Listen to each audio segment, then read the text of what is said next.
Good evening, everyone. I'm Ann Bryce with Yolo Audubon. I want to welcome you to our last meeting of the year. And I just have a couple of things to say. One is to remind everyone to mute, and you can, now that you've shown off your Christmas trees, you can also cut your video. And we've got a pretty big group tonight, and we want everyone to be able to hear. I just wanted to make one announcement, and that was some of you have asked about the annual drawing that we normally have before Steve starts talking at this meeting every year, but we are not holding it this year. We will hopefully be back with it next year. So I'm going to get, is Ken here? Steve, you're going to introduce yourself. Sure, not a problem. Take it away. Thank you. And okay, and I share my screen with this button here. So I'm going to need, tell me, Zane, are you seeing my screen in like slideshow setting? Perfect. Okay. Yep. And so if people have also on their screen like a little strip of us people, you can hide the thumbnail if you click on the upper left of that box, or you can just move it around. I've set up the slides so that if you keep it on the far right, you should be okay, and it won't be blocking any important information. So that was my Zoom accommodation. So I'm Steve Hampton. I'm the compiler of the Putah Creek Christmas bird count, and I've been the compiler for like a surprisingly long time. I've discovered like 20 years. This is the 50th Putah Creek count. We have a 49-year database, which is fantastic. So it's momentous. It's a momentous count in multiple ways. We have, it's our 50th count. We had a mega fire that burned more than half of the count area, as you can see in this photograph here. And we also have COVID going on. So that's gonna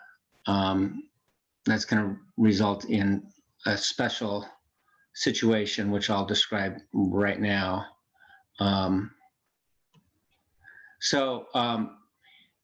There are, according to Allison Sheehy's website, there are 141 Christmas bird counts in California. Most of them are on this map.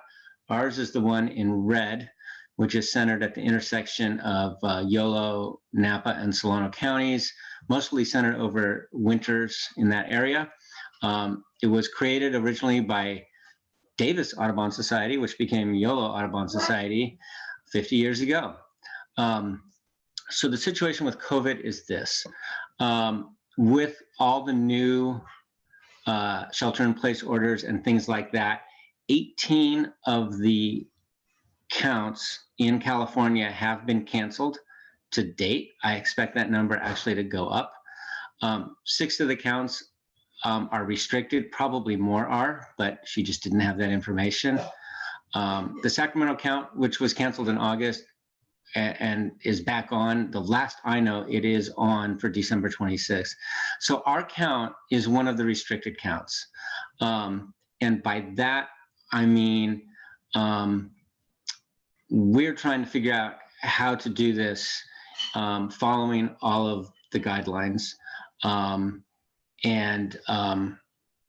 The only way to conduct a massive bird survey in a circle that's 15 miles in diameter is to have very small teams that have very specific routes and have organization where we have leaders and sub-leaders. And fortunately, we have all that framework in place from 49 past years. So we have local experience, a kind of a skeleton crew of local experienced birders set up now to run all of our normal routes. And I'm talking teams of 1 to 2 people. And so let me, so we're not taking any more volunteers or registrations from anybody else at the moment. So here's the COVID precautions. National Audubon requires us to be in compliance with all state and county orders. They also have their own requirements of no carpools and no gatherings, which is why we're on Zoom right now. And we're also going to do the compilation on December 20th, the night of the count, on Zoom. And actually, we have some fun ideas for that, and I'll get to that toward the end of this presentation.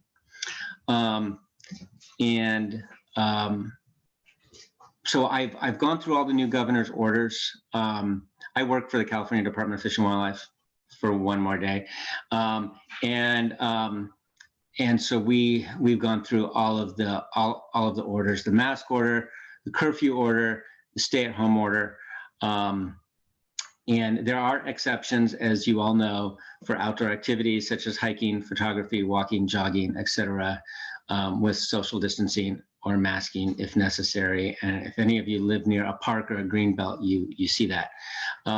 So we believe we can do this. We can have teams of 1 to 2 people running the normal routes. They will not be carpooling unless they're already in the same bubble. They won't be going out to restaurants. They'll be bringing their own food. And there'll be really no need for them to get within 6 feet of each other because we're birding. And so it's fine to be spread out a little bit. It's actually kind of helpful. So that's our plan. With that, I'm going to move on to a more normal discussion of the Christmas bird count. I'm going to put on my Santa hat for this part. So there we go. Okay. So Christmas bird count. We've divided our count. There are lots of Christmas count circles in the world. We've divided ours up into 10 areas. This was divided up a long time ago. We still use them because we collect data on them. Every Christmas count circle is 15 miles in diameter, which is 177 square miles, in which we're trying to count every bird that we can. Well, we run the normal routes every year, and that's essentially our index. One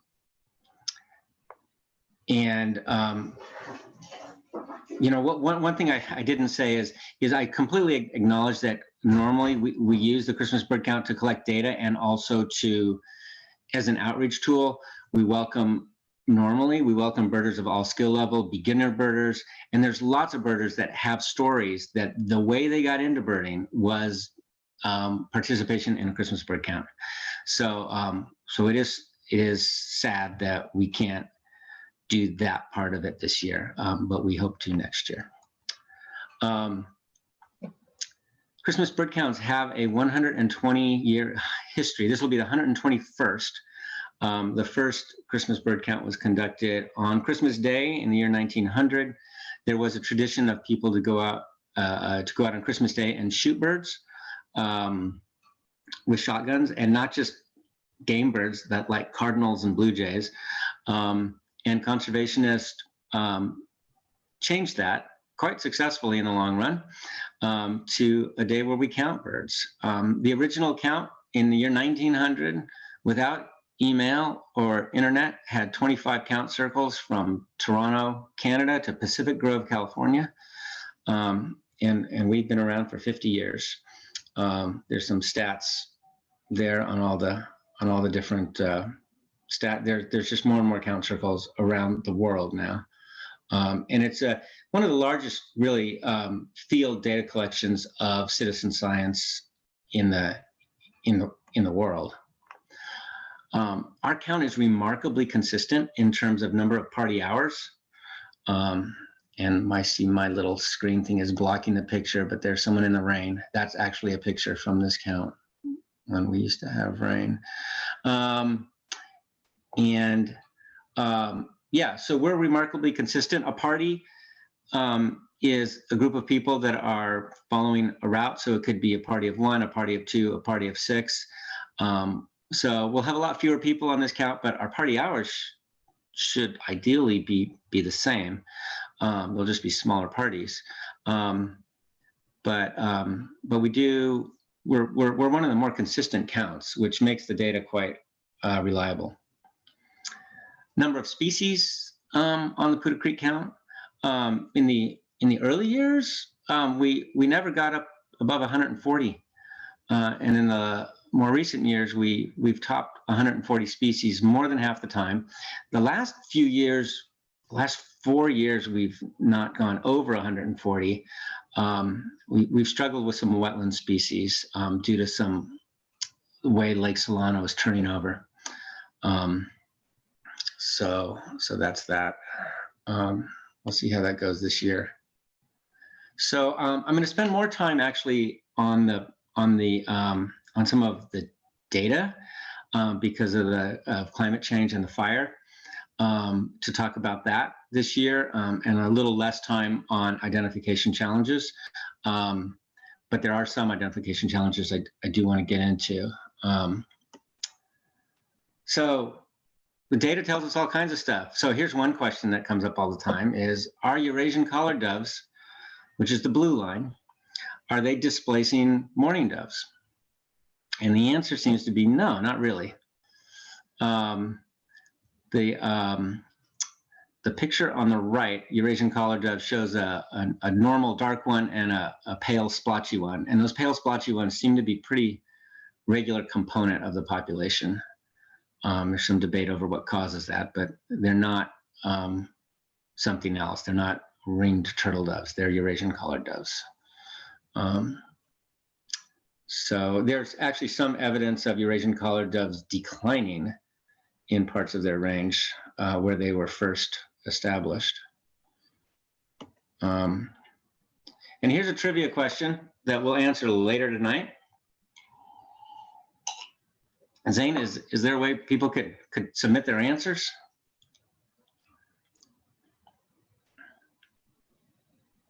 Okay. Well, you pipe in if you can. So Could they do it on chat, Steve? They could do it on the chat line. Yeah, sure.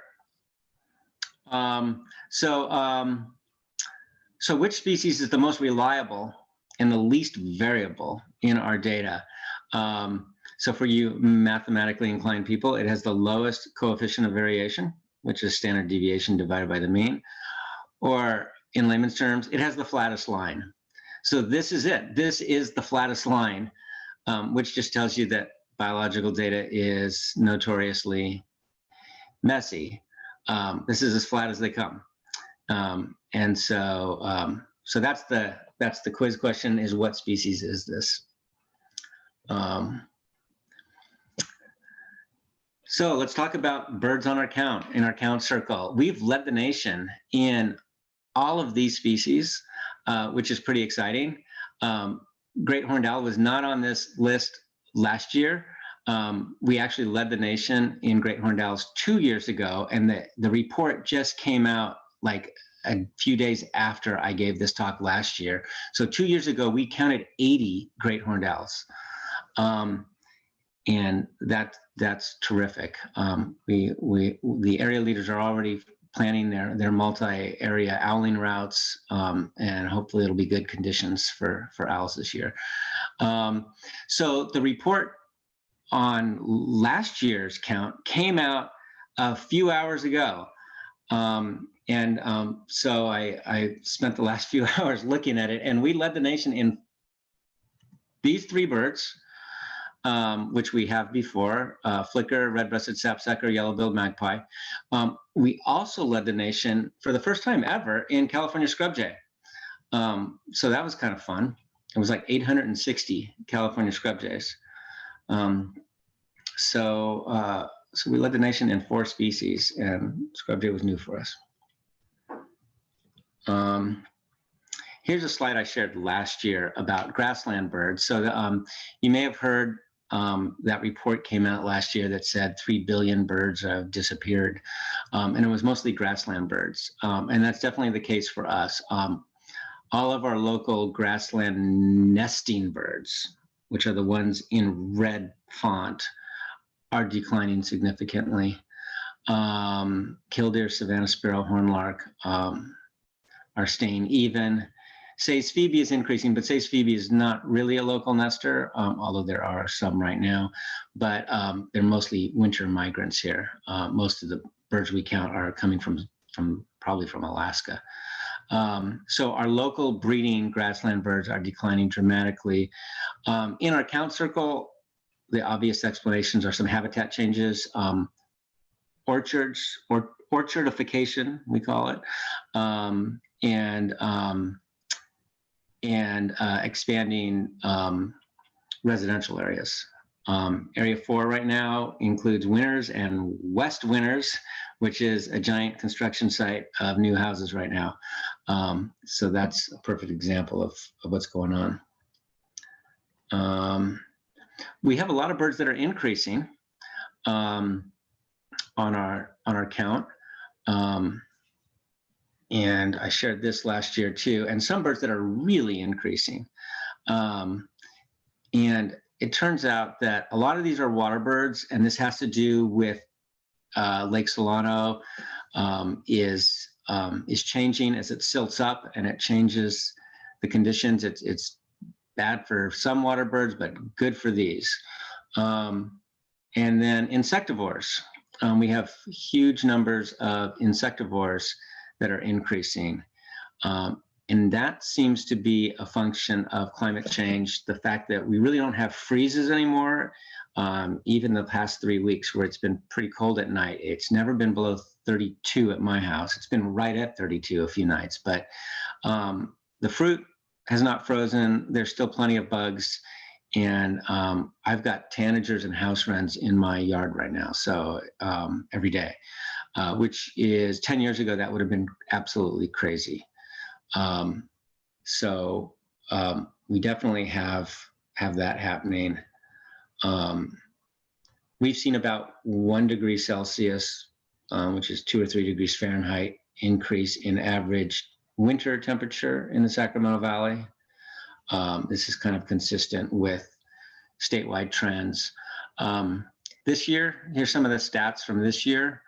If anyone was around here in September or October or August, we set records for the most days over 90, the most days over 80.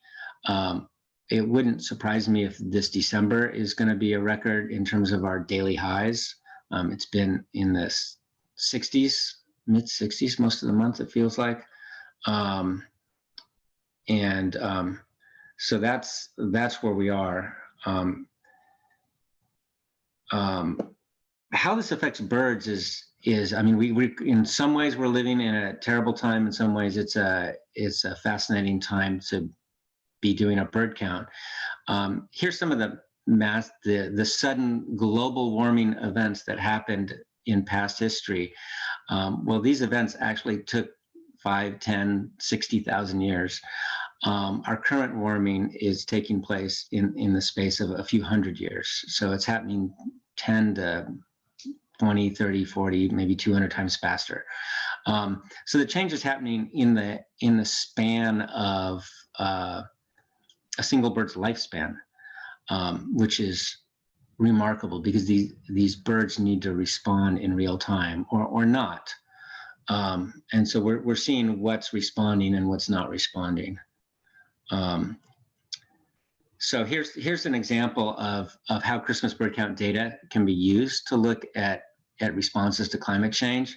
So here's some analysis I did looking at expansion of mostly California birds on Christmas bird counts into Oregon, Washington, and British Columbia.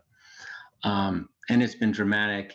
It's mostly been since the 80s, mid 80s to mid 90s. And these dramatic expansions are happening. And Anna's hummingbirds are now actually wintering in Alaska in regular numbers. I don't show Alaska on this graph, but they're getting more and more every year.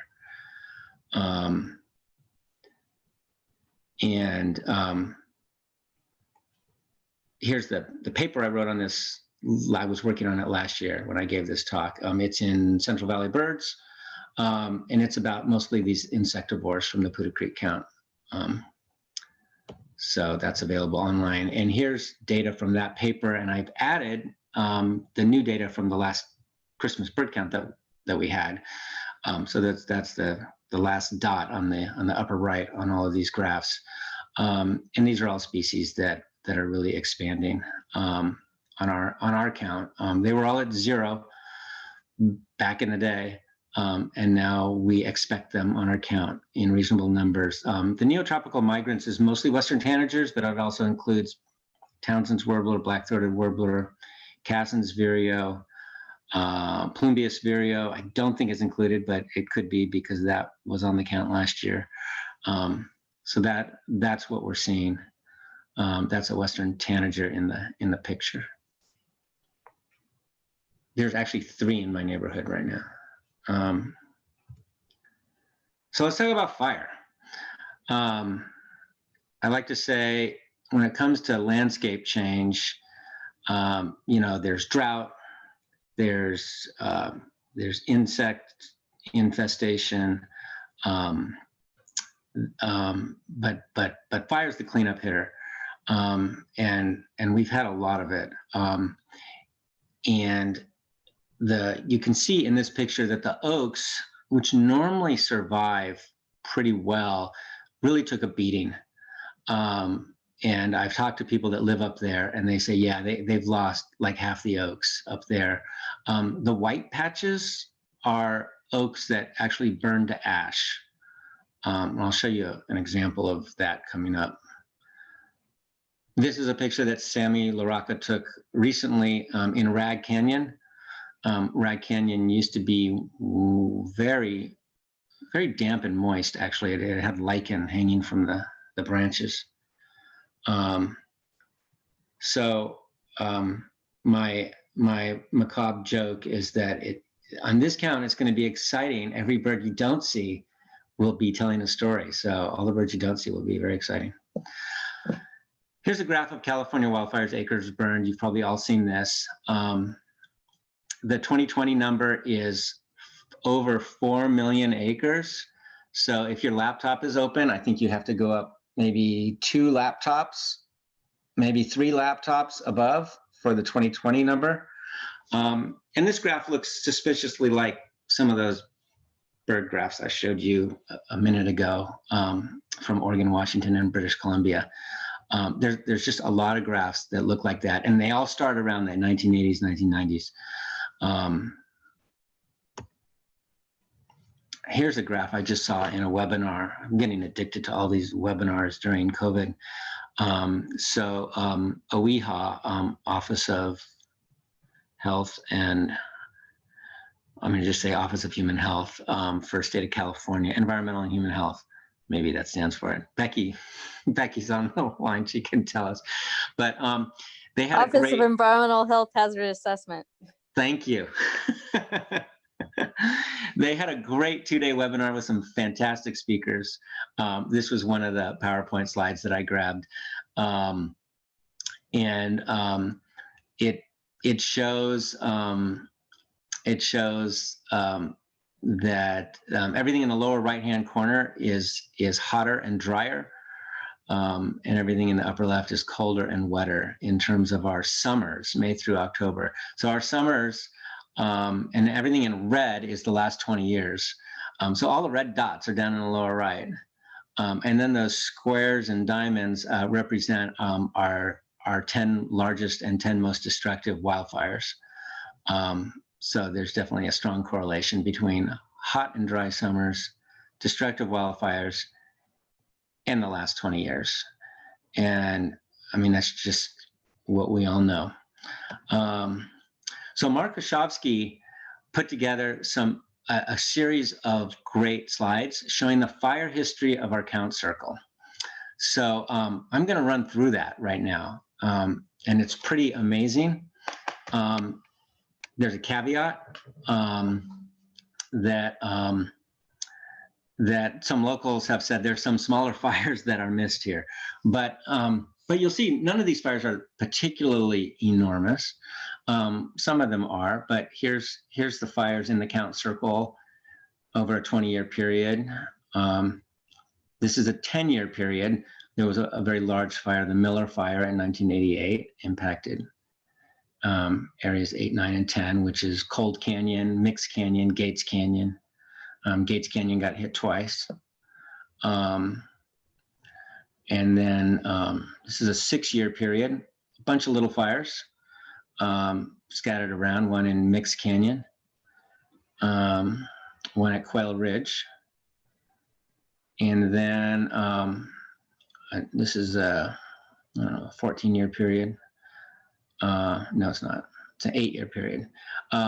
More fires up there in Area 2. This is Bobcat Ranch, Bray Canyon. And then the last few years, we had the Rag Fire in Cold Canyon, went all the way over to Pleasant Valley area. And then more on the north side of Putah Creek. And then we had this year, the LNU Lightning Complex Fire, which, I mean, if you go back and look here, all of these fires are burning. So this one is the biggest one. It's burning one area and half a part of maybe 2 areas there. They just don't compare. So this fire, you can see it's burned 60% of our count circle, deep into Area 7, into Area 6, into Area 4, into Area 3. That's never happened before. Practically all of Area 9, which is absolutely unprecedented. And then if you look on the map on the right, you could see that this fire could have burned multiple Christmas count circles. It's just incredible in its size. So this is a mega fire. In addition to being large, it was hot. It really took the oaks out more than some of the others, at least in certain areas. Here's one of those white spots on the hillside up close. You could actually see where the tree fell and where the branches lie on the ground as they turn to ash. I took this on Road 53. So one thing we know from the fire is it has pushed some birds out of the hills down onto the valley floor. So we've had band-tailed pigeons in Davis, and not just single birds, but actual flocks of 20 to 30 birds, which is unprecedented. We've had a hairy woodpecker in Davis, and another one at Putah Creek, and I think another one at Stevenson Bridge. A Rufous Crowned Sparrow at Babel Slough, wren tit at Davis Wetlands. I think wren tits are moving more onto the valley floor, and it's a curious development. We're going to talk more about wren tits. So here's me summarizing some of the information from Mark Koshovsky's maps, focusing on areas 2, 10, and 8, which is Bray Canyon, Cold Canyon, and Mix Canyon, and when there were fires. So Bray Canyon didn't burn at all until the last few years, when it's burned a lot. Mark sent me this today, and it's a close-up of the Bobcat Ranch, Bray Canyon area, and you can see he says, what does he say? Only 6 areas larger than 100 acres in the state have experienced 3 or more fires during the past decades. Putah Creek Canyon, most notably Bobcat Ranch, is the leader by far in these areas. So this is the state's hotspot for fires. It has burned many, many times. I get the orangest area has burned 5 times in the last 10 years. And the pale orange, the next orange has burned 4 times in the last 10 years. So here's some pictures of Bobcat Ranch, 1993. It's going to be the exact same picture here. 2012, it's recovered, and July 2019. And now we don't even know what it looks like now, but the chaparral is being replaced by grassland. Some people call this Arizonification. So let's look at wren tits. There used to be wren tits counted on Bright Canyon. That used to be my area a long time ago. So we would get wren tits up in the chaparral on the left side of the canyon usually. And then as soon as those fires really kicked in 2014, the wren tits have just evacuated the area. So Ian, if you're on, you probably won't see any wren tits this year. Cold Canyon is a more interesting story because it did not have repeated fires. It had one fire, which dropped the wren tit numbers down, and then they climbed back up to 103. And now they just had a huge fire. So it'll be interesting to see what happens there. Wren tits are in the old world warbler family, our only American representative of that. So it's not all doom and gloom. This is willows at Fishing Access 1 along Putah Creek. They're already resprouting. I took this like a month ago. They've already grown 2 feet. So there's definitely regrowth among the riparian down by the creek. It's the blue oaks that just can't recover. They grow very slowly. So let's move on and talk about a couple other things. I always give an update on the yellow-billed magpie situation. They're still depressed from West Nile virus. Even though we led the nation in them, they're depressed. Holding steady, maybe. They've been impacted not by fires, but by West Nile virus. They're more of a valley floor bird. So let's now talk about some identification issues. So here's our count circle. The center of our count, by the way, is the Pleasant Valley Road Bridge over Putah Creek, is the geographic center. So here's an issue I wanted to learn for myself because I struggled with this a few days ago. There's band-tailed pigeons flying around right now, and there's also Eurasian collared doves that are flying in flocks, tight flocks that really mimic band-tailed pigeon behavior. And when they fly by, I mean, in general, band-tailed pigeons are much darker and stockier, and Eurasian collared doves are much paler. But in dark light, and if the lighting's bad, they all can look dark. So here's the dorsal and the ventral views, the upper and the lower views. So I was just looking at the upper wing, and I was noticing that this section of the wing, this is like the primary coverts, are light in Eurasian collared doves and dark in band-tailed pigeon. So in Eurasian collared dove, the pale area of the wing is this big blue triangle, and in band-tailed pigeon, it's a patch because they don't get the top of the triangle. So they have a much darker. The whole outer wing is darker in band-tailed pigeon. So I just learned that in putting this together, and it's something I want to know. And then, of course, the tail from above has bands, if you can see that.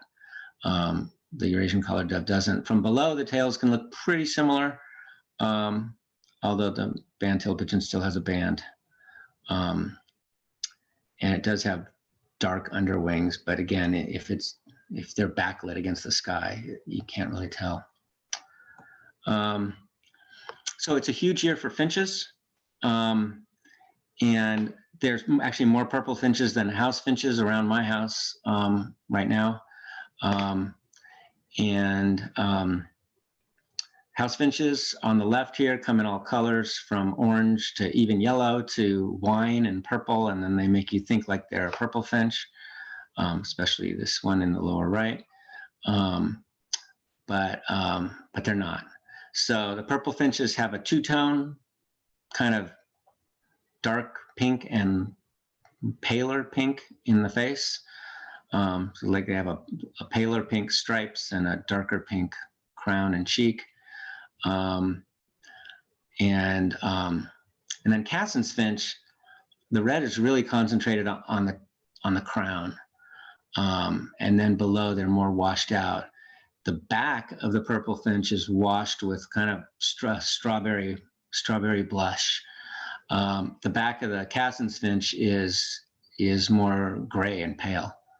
And I gotta move my little screen of thumbnail views here. The Cassin's finch has super long wings, primary projection there. And I'm gonna play the call note. So house finch, you should be familiar with.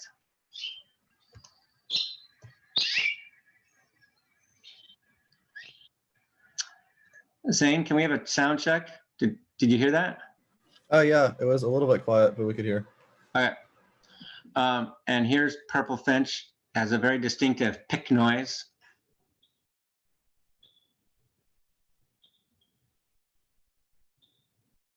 So they also have some other warble calls, but that pick noise you hear a lot. And Cassin's finch is almost flycatchery.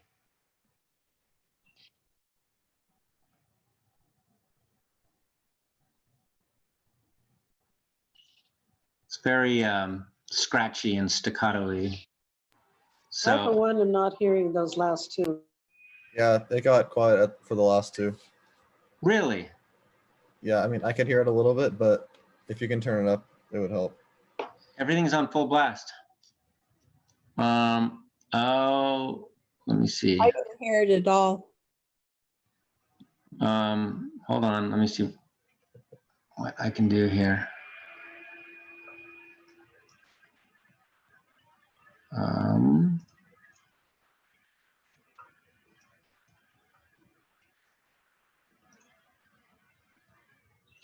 That's Cassin's finch. Can you hear that? A little bit. And then the purple finch. Pick, pick, pick. Okay, sorry about that.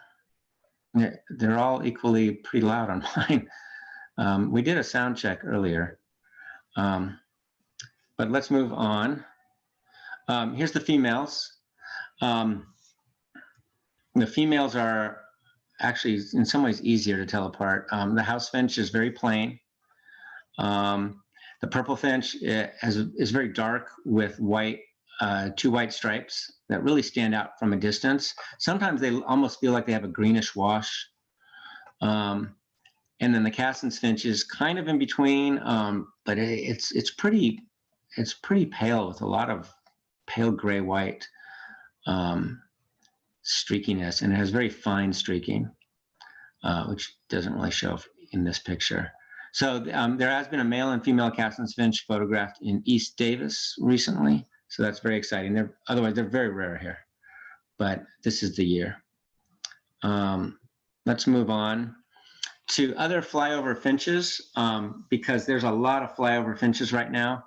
I got some more audio here, but so the idea is that these birds are flying over and I never see them, but I hear them.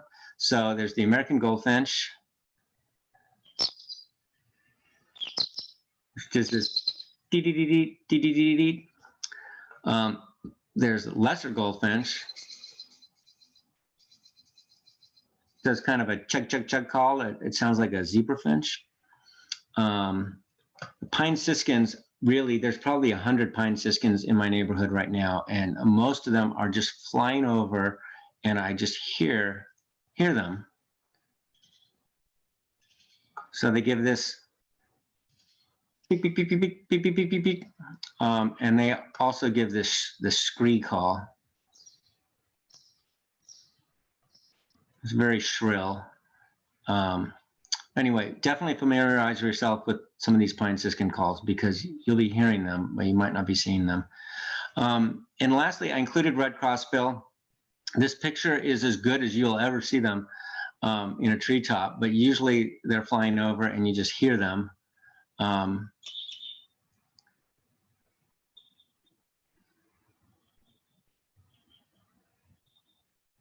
They're pretty loud and sharp, and they are type 2 is the ones that we have here this winter. It varies. Sometimes we could have other ones. This is the ponderosa pine red crossbill. So I'm going to move on to, hopefully you can hear these because I've done this before. Pileated woodpecker. and northern flicker have very similar call notes. Northern flicker is the smaller bird of the two, but it sounds like it's the bigger bird because its call is the strongest.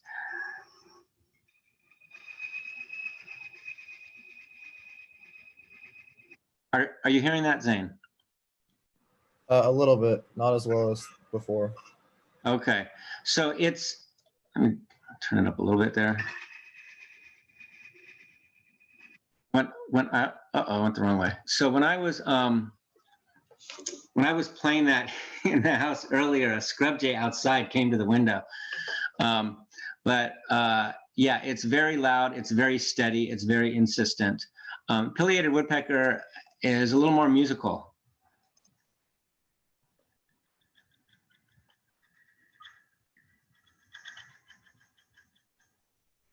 It kind of changes its tempo, it changes its speed, it goes up, it goes down. So it's the more musical of the two. This is just to say, don't report pink-sided junco unless you have good photos.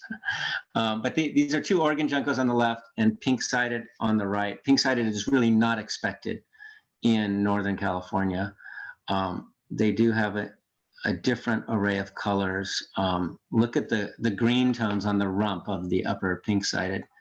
And the bluish gray crown blurs into the brick-colored chest in a way that Oregon junco doesn't. Or Oregon is very defined, a very defined hood. If you're really interested in juncos, there's a great paper out, Fries et al. 2016, which is free online with great graphics. I've got a picture of one of the graphics on the left. And juncos are amazing. When the first Native Americans arrived here during just after the glacial maximum, 18,000, 20,000 years ago, there was only one junco, yellow-eyed. And since then, they have spread out into all these other juncos. And there's actually two different Oregon juncos that have black hoods that are not each other's closest cousin. So that's kind of interesting. Anyway, it's fascinating on how fast birds can evolve. They're probably one of the fastest evolving species. So here's our trivia question again. Were there any answers, Zane? Yes, we had guesses of black phoebe, Canada goose, scrub jay, and oak titmouse. Oh, and house sparrow. Oh, I think black phoebe was second, but the winner is actually flicker, which is kind of surprised me because I think we get an influx of birds in the winter, so they're not all residents. And anytime you get migrants, it's variable. But yeah, it was flicker by a hair over black phoebe. Oak titmouse is a great guess too. So hold on, I have my own audio here.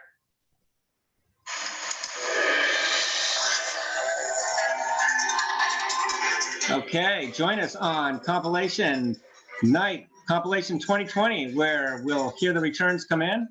We'll count every bird, and we're hoping to get all the returns we can from all the areas, so we have some like total numbers to share you, because people will be done counting by 3:30 in the afternoon, and we're not gonna convene until 7 p.m. You don't have to make any food for a potluck. You can take a shower, total your numbers, and we might even explore ways to get numbers to me quicker on eBird. But we're hoping to have some provisional numbers, no absentee ballots, but and so we'll be able to look at the numbers and compare them with some of the past numbers, and we'll also open up the lines for any stories and observations and unusual sightings. So that's what we're going to do at 7 p.m. on Sunday night, December 20th. So even if you're not out there counting, join us for this. It'll be interesting. And this is my last slide, a beautiful white-throated sparrow. We hope to have all of you back in 2021 in a room together, and then on the count together, and then at the compilation potluck together. So I'll open it up for any questions, I guess. Yeah, there was one question in the chat about fires at Bobcat Ranch. Do we know the cause of the fires in Putah Creek and Bobcat Ranch areas? Well, so the LNU fire was lightning caused, and it was actually multiple fires that merged, and I think they were all lightning caused from that August event. And actually, there's a great little letter to the editor in the Davis Enterprise from Glenn Holstein about how climate change made that event more likely by sending tropical weather this far north. But some of the other fires, I think they were roadside ignitions. So Highway 128 is right there. Cars go by. I don't know, maybe they send out sparks. People throw things out the windows. That's my understanding. If Mark Kashofsky is on the meeting, he might know more. Or somebody else. Well, the next question, maybe while we wait, is where can I find the stats for the past bird counts from year to year? So if you just want the Putah Creek counts, you can send me an email and I'll send you the whole Excel spreadsheet. If you want that or anything else, go to the National Audubon Christmas Bird Count webpage, and you can download count data from any count in the world from all the past years. Their website, their historical data website interface is not great, and supposedly they're going to improve it in the coming year. But it's all there, and I've downloaded it many times. All right, cool. The last one is, will the Zoom link for the compilation come out by email? That might be more for Anne. I think it's already out, right, Anne? Yes. I want to make sure I understood the question, which was, the Zoom link for the... it's out. Yeah, Okay. so it came out on the Burrowing Owl last week, and it's on the website, and it's probably also on the Facebook page, right, Erna or Sammy? Yes, it is. Yeah. But you have to register. Basically, there won't be an email blast of that Zoom information, as Anne mentioned already. It's on the website under events, and then you click on the registration button, and the same thing on Facebook. But there won't be a separate email blast just for this. And then another one that just came in is, where and when can we see this recording for this meeting? The recording becomes available, let's just say, in 2 to 3 days, depending on Zoom and the busyness of our uploader. Our staff. Our staff. So yeah, it won't be too long. Can you explain how they get onto it by YouTube?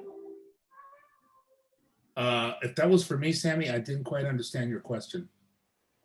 Well, you're saying it comes out. Where is it coming out? How do they get it? Bluetooth, YouTube. When it's available, we'll get the email, we'll get the link out to the YouTube channel. That's the main thing that I think the answer is, when we have it up, we will distribute the link to the Yolo Audubon Facebook YouTube channel, where the recording will reside. And you can We'll also also find out on the website. Right, it will be posted to the website. The link will be posted to the website, and it will also get posted to Facebook. The link will get posted to the Yolo Audubon Facebook page as well. Or you just go to YouTube and type Yolo Audubon and you can find it there, right? Sure. Yeah.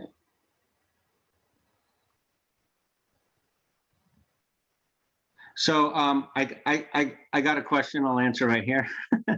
Is there a way to review specific area counts for past years, for example, Area 8? Yes, I have in part. For the 20 years I've done the count, I can give you the count data from a specific area. Older than that, there's some gaps, and then it is recorded and it's on paper. So it does exist. Yeah. Oh, and some of the area leaders like Kevin Gousset have been keeping their own Area 5 stats for decades.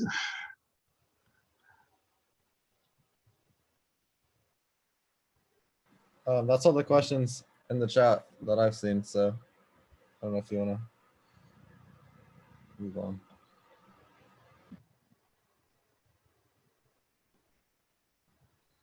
Ken, do you want to wrap up anything? Are we good?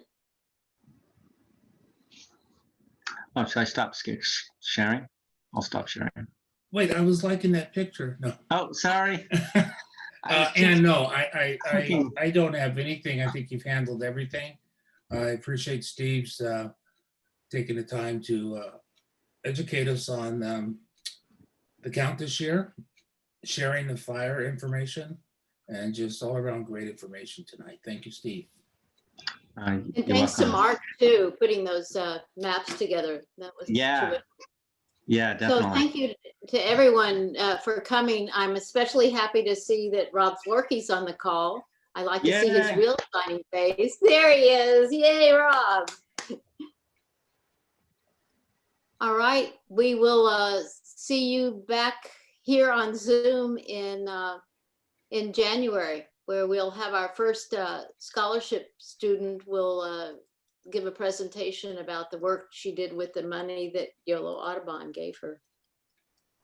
And happy holidays. Stay safe.